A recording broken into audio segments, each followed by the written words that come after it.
The CRPF Jawans have expressed their anger at the Jammu and Kashmir government as also its policies. Remember, they have been very upset with the fact that the Chief Minister of the state, Umar Abdullah, chose not to attend the funeral ceremony of the 5 CRPF Jawans who were killed in that brazen attack that took place in Bemina yesterday. हम इस देश के लिए मरते हैं sir, लेकिन हमारी जान की कोई कीमत नहीं है। कम से कम मुख्यमंत्री महोदय को तो आना था, हमको देखे। 5 आदमी शहीद हुए हैं, 5 आदमी शहीद हुए हैं, कम से कम उनको देखने तो आना था। अगर कोई सिविलियन मर जाता है किसी पथराव में या फिर किसी फायरिंग से, तो उनके घर में पहुंच जाते हैं। हमें जब 5 जवान शहीद हुए तो हमें कोई कीमत नहीं। क्या उन्होंने सरकार ने हमें मना कर रखा है, JNK सरकार ने, कि हथियार लेके पुलिस नहीं जाना है।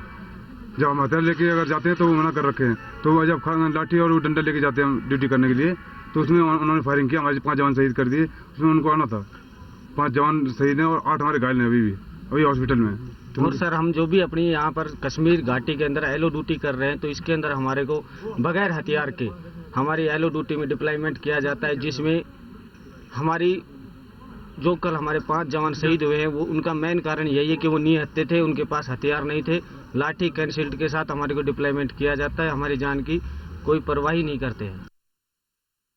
As the nation pays homage to the martyrs, to the CRPF Jawans who lost their life in Srinagar in yesterday's militant attack, there is a growing, in fact a simmering discontent in the force, basically due to the fact that they have been told to carry lathis and not take firearms. More than 25%. In fact, the SOP is that at least 25% of a contingent that forms of 65 Jawans, at least 1/3 of them should have firearms. But here, after the incident in Baramulla, where a youngster was killed in CRPF firing, there was an internal agreement between the security forces, that the police and the local administration and the CRPF, where they were told that only 5 to 6 out of 65 Jawans who are out for law and order duties would carry firearms, and rest of them will have tear gas weapons and also lathis. So that is something that is really not going well with the CRPF Jawan on the ground, especially after yesterday's incident,